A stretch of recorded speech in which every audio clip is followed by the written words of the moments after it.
It was about 2 months ago, February, I got one of those postcards in the mail that we usually dread getting. If you're old enough, maybe you remember you've gotten several of these. That comes from the county, or maybe the city, the government.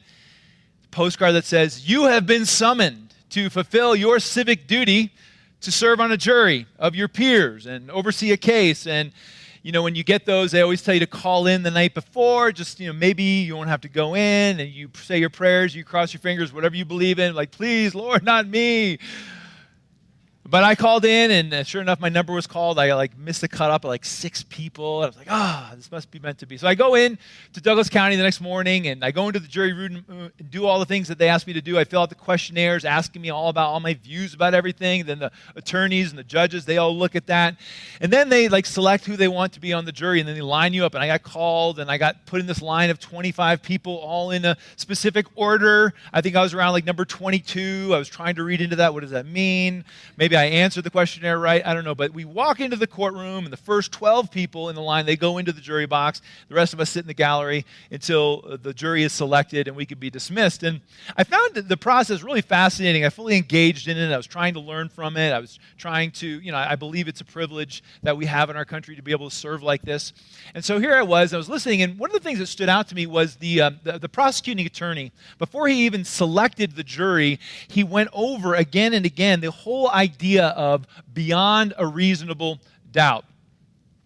Beyond a reasonable doubt. He brought this up again and again. He wanted to make sure that we understood what this meant. And this wasn't something I had thought about a lot in the past, but he said, I'm going to be providing some compelling evidence that the defendant is guilty and that his crimes were driving under the influence of alcohol and being in possession of a weapon illegally. Not a really exciting case, but he says, I'm going to be giving evidence, compelling evidence that he is guilty, but I cannot prove with 100% certainty that he is guilty. We're dealing in probability and not certainty. But he says, after all the evidence is given, can there be doubt? Yes, there can be doubt, but is it a reasonable doubt? And he made the point, is it a reasonable doubt? And I was never able to hear what the man's defense was. But I can imagine what some unreasonable doubts might be. So maybe he would say that someone slipped him a Mickey or injected his bloodstream with alcohol against his will. He didn't know. Is that possible? It's possible, but does it present a reasonable doubt? No, it's not a reasonable person would not accept that. Or that aliens came and put a gun in his name and planted it in his car. Is it possible? I suppose it's possible. Is it reasonable? No, it's not reasonable. A reasonable person would not accept that. And so beyond a reasonable doubt means that guilt must be proven, not with 100% certainty, but to the extent that there would be no reasonable doubt in the mind of a reasonable person. There can be doubt, but only to the extent it wouldn't affect a reasonable person's belief. Last week we started a series called I Don't Have Enough Faith to Be an Atheist. Last week we began by looking at the resurrection, and we saw 2 things in particular. Number 1, God invites investigation. That God does not expect blind faith. He doesn't expect us just to just trust him, but rather he gives us evidence. And Jesus said that the resurrection was the number 1 sign or piece of evidence that would confirm he is who he said he was. You may not believe I am who I am now, but 3 days after you kill me, I'm going to walk out of the grave alive. Come and see the empty tomb, and then you can know I am who I said I am. God invites investigation. He gives evidence all through the Bible, all through our lives, all around us is evidence. He says, use the logic, use the reason that I've given you, use the brain I've given you, figure this out. I am. Not only am I in existence, but you can see what I am like by the evidence that I give you. Number 2, we saw that all worldviews require faith. Whether you're a Christian, a Buddhist, Islamic, Muslim, atheist, whatever it is you believe, whatever faith claims or truth claims you make, it requires evidence. I can't prove God exists beyond up to 100% certainty. I need faith. You can't prove that God doesn't exist with 100% certainty. You need faith to make that truth claim. And what we saw last week is that if I make a truth claim and if there's a lot of evidence for that truth claim, it requires less faith to believe it. But if I make a truth claim and there's a little bit of evidence for it, it requires a lot of faith to believe that truth claim. So where does the evidence point? That's what we have been talking about. The truth claim with the least evidence requires the most faith. And as we look at the evidence all around us, I think we're going to be able to see in a compelling way that not only does the evidence point to the fact that God exists, but I believe it proves it beyond a reasonable doubt. Can there be doubts? Sure. But if we really consider the evidence objectively, we'll see that these doubts aren't reasonable. That after looking at the evidence, I think most of us would say it takes too much faith to believe that God doesn't exist. Now, the question many people have is, well, how can you prove or give evidence for a God that can't be seen, that can't be felt, that can't be touched? How do you do that? Well, here's how. We use the same reason and logic to investigate God that we would use to investigate anything that we can't see, and we do this all the time. I mean, for instance, who has ever seen gravity? We can't see gravity, but we can study the effects of gravity. The same is true for so many things. The human mind, wind, love, all these things are things we know exist. We can't see them, but we can see the effects of them. I know that the falling apple has a cause, and that cause is named gravity, even though I can't see the gravity, right? That I know that the blowing leaf has a cause, and that cause is wind, even though I can't see the wind. And in the same way, we can study logically the evidence all around us, the fact that God exists, even though I can't see God. And not only can I see he exists, I can see what he is like by what I see. Now, so we're going to be using reason, and we're going to be using logic for the next couple weeks, and I'm a little uncomfortable with this. Not because I'm usually illogical and unreasonable, I don't think, but to go strictly to logic and reason is uncomfortable for me because I'm a Bible teacher. I'm very comfortable teaching the Bible. I believe that the Bible is a source of authority. I believe that the Bible has the thoughts and the mind of God in it, and I think it's much better for me to teach that because I think it's much more relevant and much more impactful than reason or logic alone. However, I understand that one of the points of this series is to speak to the mind of the spiritual skeptic, of which I know we have many in our midst on any given week. Spiritual skeptics come to church because spiritual skeptics have questions too, or want to attend with their family, or they're looking for answers. And I realize that I can't use the Bible as a source of authority in order to talk about the things we're talking about, because for a skeptic, the Bible is not a source of authority. So we can't use the Bible to prove God's existence because that seems kind of like circular reasoning. We have to instead use reason and logic and science. And let me just confess, I'm a pastor, I'm not a scientist. And so over the next several weeks, I'm going to be relying on scientists, things that have been published, people that are much smarter than I am.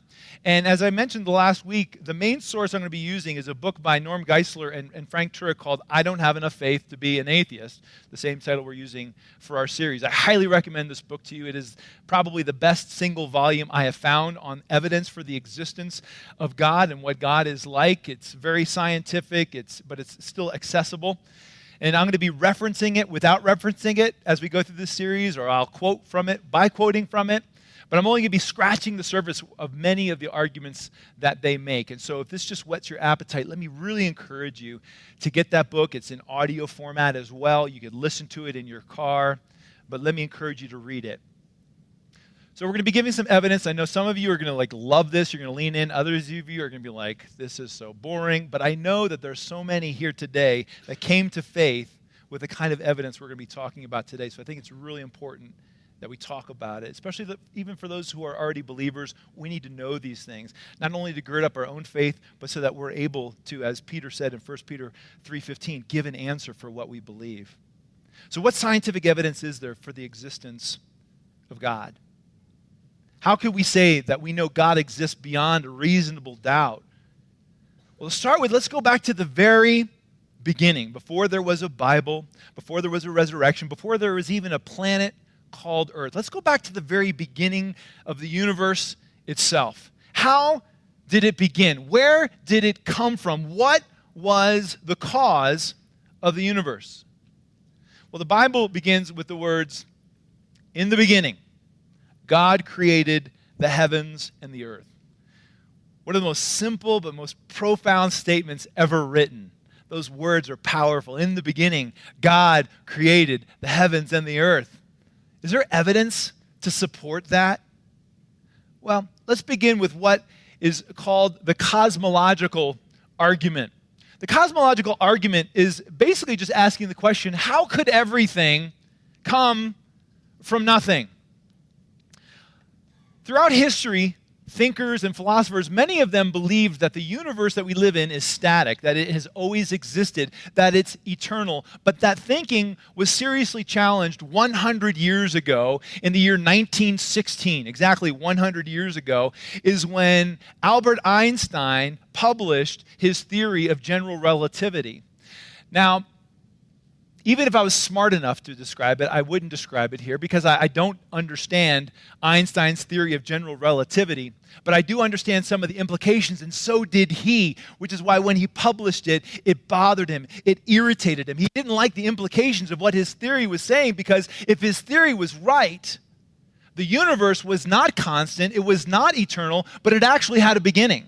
And he was able to, through his formula, trace back the beginning of the universe back through time to a single point in time, what he called the singularity event, in which all time, all matter, all space, all energy just began and was created out of nothing. Einstein did not like this theory, so he built into the theory a kind of a fudge factor, what he called the cosmological constant, in which it would give people who came along to figure out his formula later the opportunity to arrive at a different conclusion, that the universe was indeed eternal and static. You see, because when he released this, it was highly controversial, because scientists and thinkers knew what the implications would be if the universe had a beginning, which we'll unpack as we go. As a matter of fact, about 2 or 3 years later, after 1916, after Einstein produced his theory of general relativity, some people found his fudge factor. They found the fact that he put kind of an error in the formula, and then they were accused of kind of being religious zealots because one of them was Catholic. And he says, no, Einstein's theory definitely works, and it proves the universe has a beginning. And he was kind of crucified because, or criticized anyway, because everyone understood the implications if the universe has a beginning of what that means. But over the last 100 years, there have been so many scientific discoveries and observation of our universe that confirms Einstein's theory was actually correct. 1927, Edwin Hubble, the guy after whom the Hubble telescope is named, is in his 100-inch telescope looking through it at the Mount Wilson Observatory in California, and he observes for the first time what's called red shift. Red shift is basically the radiation from galaxies that are far from us because they're moving away from us. And this confirms Einstein's theory. He sees galaxies are moving away from us, and the farther away a galaxy is, the faster it's moving, which kind of also confirms this theory that there was this explosion that kind of started the universe. In 1929, Einstein goes to look through the same telescope, and he sees evidence that proved that his theory of general relativity was true. The universe had a beginning. Since then, scientists have made so many more discoveries, and they've come up with what has been universally accepted as, what is it called? The Big Bang Theory. Once there was nothing, and then bang, there was something. There was everything. In an instant, the entire universe explodes into being, creating all that we know. Time had a beginning. Space had a beginning. That energy and matter all had a beginning at one point in time, the singularity event. And ever since, the universe has been expanding. Now get this, the universe is not expanding into space, but space itself is expanding. Wrap your mind around that. Because it couldn't expand into space, but because before the Big Bang, there was no space to expand into. So space itself is expanding at this moment. And more than that, the Big Bang did not come out of some pre-existing matter or energy that was already there, because nothing was there before it. It created all energy and matter and even time. There was nothing before the Big Bang. No time, no space, no matter, no energy. Now, I know for many Christians, the idea of the Big Bang seems to be threatening to our interpretation of creation as told in Genesis chapter 1 and chapter 2. Which is kind of ironic, because when the theories first started about 100 years ago, Christians were like, they saw the implications and they loved it. We have to understand, we don't have to be afraid of science. Sometimes you have to be concerned about how it's interpreted. But if God indeed created everything as we believe, then science will continually confirm what we believe about God and what God says and what the Bible says about the universe. And the Big Bang actually supports Genesis chapter 1 and 2 and is probably some of the best evidence we have for the existence of God. Let me give an example. Again, predictions have been made over the last 100 years that if the Big Bang was true, certain things would be found. In 1948, scientists predicted that if the Big Bang was true, that cosmic background radiation would be discovered, and it hadn't been discovered yet. That there would be leftover light and energy and heat from the Big Bang. No one had discovered it yet, but in 1965, it was discovered by accident. Two scientists working at a Bell laboratory in New Jersey. They're looking through their antenna up into space, and they see this radiation. Everywhere they turn their antenna, they see this radiation. They actually thought it was bird poop. So they went out, they went to the antenna, they cleaned off all the bird poop off of the antenna, and they continued to point it up into the sky. And everywhere they pointed it, they found radiation. And what they had discovered was that cosmic background radiation. It was one of the most incredible discoveries of the past century. It won them both Nobel Prizes. It was the afterglow of the Big Bang. Again, proving Einstein's theory. The universe had a beginning. Not only did this discovery prove the Big Bang, but what happened next is really overwhelming and mind-blowing. Scientists had predicted that if the Big Bang was true, and if we could find this cosmic background radiation, that there would be variations in the temperature of this radiation that we would find, what they called ripples. And again, I don't fully understand the ripples. I don't even kind of understand the ripples. All I know is the implication of the ripples is that if you don't have these ripples, gravity wouldn't work, galaxies wouldn't be able to gather, stars wouldn't be able to be formed. I mean, we needed to find this if the theory was true. And so NASA in 1989, they intensify their search for these ripples in space, these ripples in the background cosmic radiation. And in 1992, they release their findings. They had called the satellite, they launched this $200 million satellite called COBE, which is Cosmic Background Explorer, COBE. They launch it up, $200 million. They do exploratory work in the universe, 3 years. 1992, they released their findings, and many of you have heard of Stephen Hawking, the famous Cambridge astronomer, famous atheist. He says of their findings, he says they were the most important discovery of the century, if not of all time. This from an atheist, brilliant astronomer. Not only had COBE found the ripples that scientists said would exist if the Big Bang was true, but the precision of those ripples was mind-boggling. Here's what they found. They said the explosion and expansion of the universe was precisely tweaked to cause just enough matter to congregate to allow galaxy formation, but not enough to cause the universe to collapse back on itself. Next slide. Any slight variation one way or the other, and none of us would be here to tell about it. You see, the ripples are so exact to the point of 1 in 100,000 that George Smoot, who was the astronomer in charge of the COBE project, he called them the machining marks from the creation of the universe. He got on to say that they're the fingerprints of the Maker. And later he said, if you're religious, it's like looking at God. This from the astronomer over the project. What does all this mean? What it means is that the universe clearly has a beginning. Everyone can agree on that. Christians and atheists. All the scientific evidence points to the fact that the universe has a beginning. But this creates a dilemma for those who say there is no God. This is what irritated Einstein so much about his theory, because he saw his theory pointed to something that looked a lot like Genesis 1:1. In the beginning, God created the heavens and the earth. Why is this such a dilemma? Well, the first law of science is the law of causality. The law of causality says that all actions are created by entities. All of science is based on the law of causation. If we don't have the law of causation, we can't do science. Everything that is has a cause. Everything that has a beginning has a cause. Right? If we see a moving car, we don't just say, well, that just happened. No, we know there was a cause. Either gravity worked on the car, someone stepped on the gas pedal, another car hit the car. All things have causes. That's the whole pursuit of science, is it's the pursuit of causes. What causes photosynthesis? What causes solar flares? What causes the earth to orbit the sun? To deny the law of causality is to deny rationality. We can't think logically or rationally without the law of causation. Everything has a cause. Okay, what caused the universe? What caused the universe to come into being? If the universe has a beginning, it needs a cause. And this is the cosmological argument. Stated very simply, the cosmological argument is everything that had a beginning had a cause. The universe had a beginning. Therefore, the universe had a cause. The logic is sound. The premises are true. And so, for something to cause a universe made up of time and space and material, whatever caused it would have to be outside of that world of time and space and material.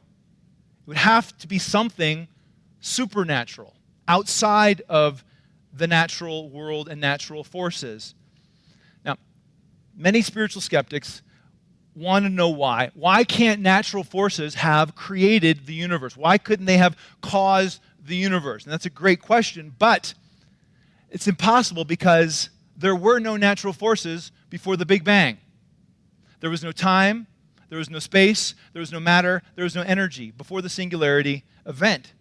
The Big Bang is the origin of all natural forces. Therefore, you can't have the cause after the effect. Right? You can't have it that way. There was no time, there was no space, there was no material before the Big Bang. Quote here, it says here, if we could watch a video recording of the history of the universe in reverse, imagine everything's going backwards, we would see all matter in the universe collapse back to a point, not the size of a basketball, not the size of a golf ball, not even the size of a pinhead, but mathematically and logically to a point that is actually nothing, i.e. no space, no time, and no matter. In other words, once there was nothing, and then bang, there was something. The entire universe exploded into being. This is the singularity event. Before the Big Bang, there was nothing, so there are no natural forces to cause it. But even if there were natural forces before the Big Bang, the question then is raised, what would cause those natural forces to create time, to create space, to create matter and energy that now exists in the universe out of nothing? What could have done that? It would need to be something, again, or someone supernatural that causes it, someone from outside of the system, outside of time and space in the material world. And that is what supernatural means. Robert Jastrow is a famous doctor and an astronomer who ended up sitting in the seat of Hubble at that telescope, at that the Mount Wilson Observatory in California. He makes it very clear he's an agnostic. In his book, God, and the guy is an enigma. He's an agnostic, but he writes a book called God and the Astronomers. But he makes it clear he has no religious axe to grind. He says, when an astronomer writes about God, his colleagues assume he is either over the hill or going bonkers. In my case, it should be understood from the start that I am an agnostic in religious matters. He makes it very clear. I've seen interviews with him. He makes it very clear, I'm an agnostic. But again and again, and the fact that he's agnostic makes his, I think, statements all the more intriguing. But again and again, he looks at the Big Bang, he looks at the scientific evidence from astronomy and from the universe and the cosmos, and again, he says it points to a supernatural designer. Just consider this one quote where he says, astronomers now find they have painted themselves into a corner. That there are what I or anyone would call supernatural forces at work is now, I think, a scientifically proven fact. All of the evidence from the Big Bang points to God's existence. That's the cosmological argument. Do atheists propose alternate theories of how the Big Bang could have been caused by other means? Yes, there are theories. But there's very little evidence to no evidence to support them. All of the evidence points to a supernatural cause, which means it takes a lot of faith to believe everything came from nothing with no God. But not only does the origin of our universe give such strong evidence for God's existence, so does the precision which with the universe and our world has been kind of fine-tuned to be able to support life. Because as we look at the evidence in our world and through the entire universe, it seems as though the entire universe has been fine-tuned and tweaked to be able to support life on this one planet called Earth. This is what we call the teleological argument, and it goes something like this. Every design has a designer. The universe has highly complex design. Therefore, the universe has a designer. Several years ago, I was having a conversation, spending some time with some of my wife's extended family, and many of them are atheists. They don't believe in God or that the universe has a cause. And in the middle of the floor was one of these toys that was kind of the rage at the time. It was this toy made up of plastic rods and hinges. Maybe you've seen them before. It's the kind of thing that you could fold down to like the size of a softball, then you can kind of open it up and it becomes like the size of a beanbag chair. It's really kind of a clever thing. And they were commenting on how brilliant the design of this thing was and who thought this thing up and everything. And that's when I said to them, what makes you think anyone designed it? It's not just the result of natural causes in a toy factory. They didn't like my question, but the point was made. When we see beautifully complex systems, even a toy, we think to ourselves, wow, that's clever. Who designed that? If you were walking on an alien planet that had no life on it, and all of a sudden you saw a house, something with a roof and a door and windows, you wouldn't say, what natural forces caused that? You would say, someone built that. Someone designed that. Someone must be living here. That's the way we think. Nobody looks at a complex system or design and instinctively thinks, well, this is just a product of chance, unless that designer happens to be God. And then all of a sudden we have to rule him out of the equation. But this is what so many people say as they look at our beautifully complex system of our universe and our world. Our world is this like beautiful spaceship that's hurling through the dangerous and hostile environment of space, but it is perfectly designed to support our lives, which we take for granted. I mean, have you ever stopped to think all of the things that are happening in this world that support our lives? Let me just bore you with a couple, all right? First of all, consider oxygen levels. Oxygen levels on our planet are 21%. You should be thankful for that, because if they were 25%, fires would be spontaneously erupting all over the place, and if it was 15%, we would all suffocate. Or how about the fact that our atmosphere has the perfect level of radiation transparency? It lets through just the right amount of solar radiation to be able to warm the Earth's surface, but not so much that we're being bombarded by deadly solar radiation. Or consider this. The gravitational force, if it was altered by 0.38001, we can't even wrap our mind around how improbable this is or how small this is. If our gravitational force is altered by that much, our sun would not exist. It would not have the force to be able to hold it together. Neither, therefore, would we. If the Big Bang, when the universe expanded, if it expanded at a rate 1/1,000,000th more slowly than it did, then again, the universe would have collapsed back in on itself. And no stars would have been able to form, no galaxies would have been able to form. If it had expanded a little bit faster, then again, no galaxies would have been able to form.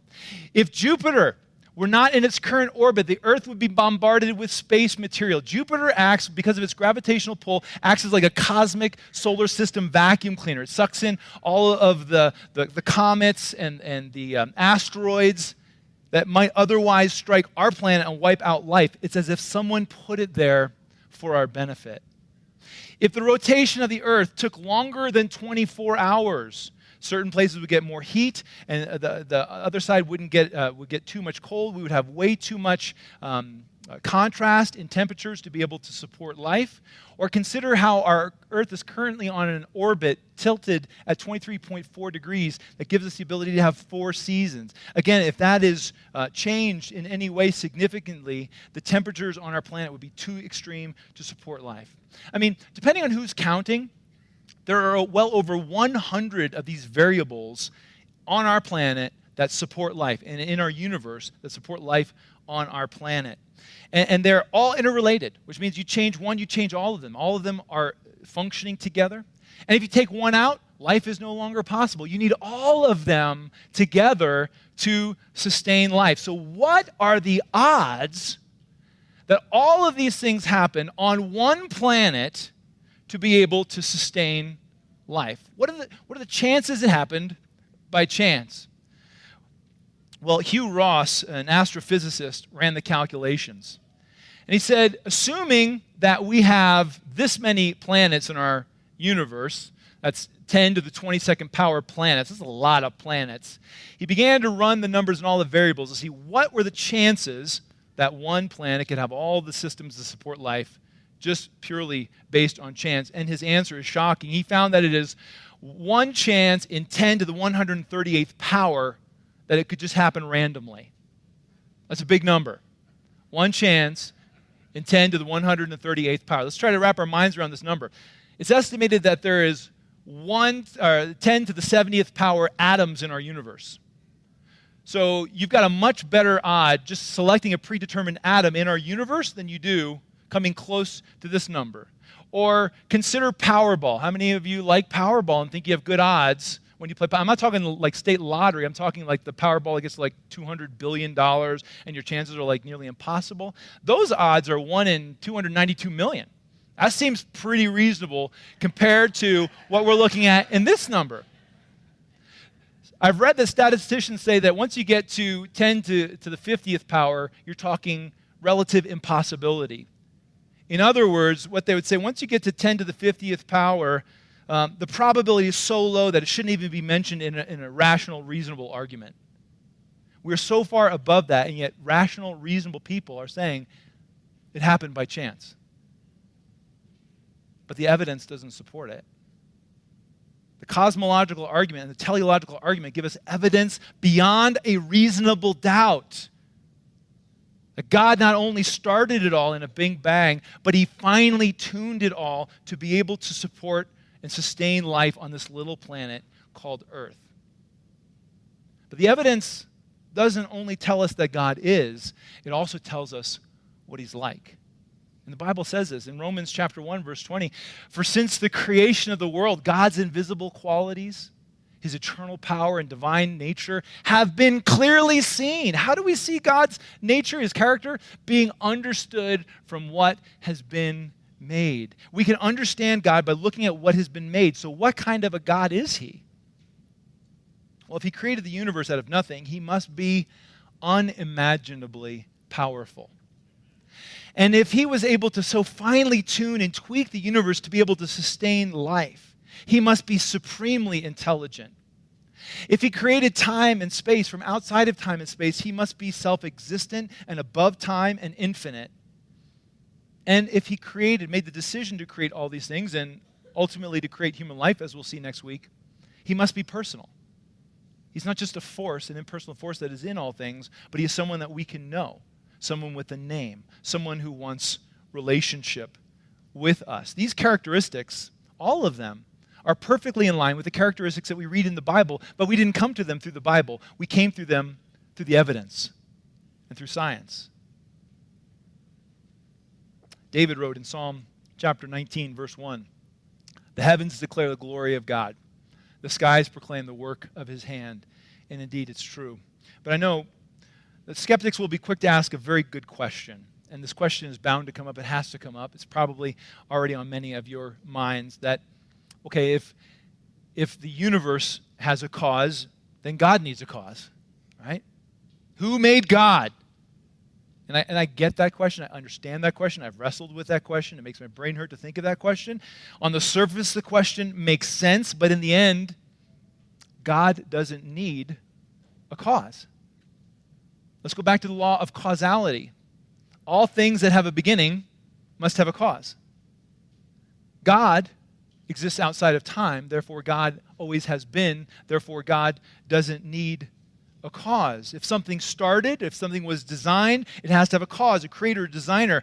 So who created, who caused, who designed God? Nobody. God has no beginning. He has no designer. He didn't have a beginning.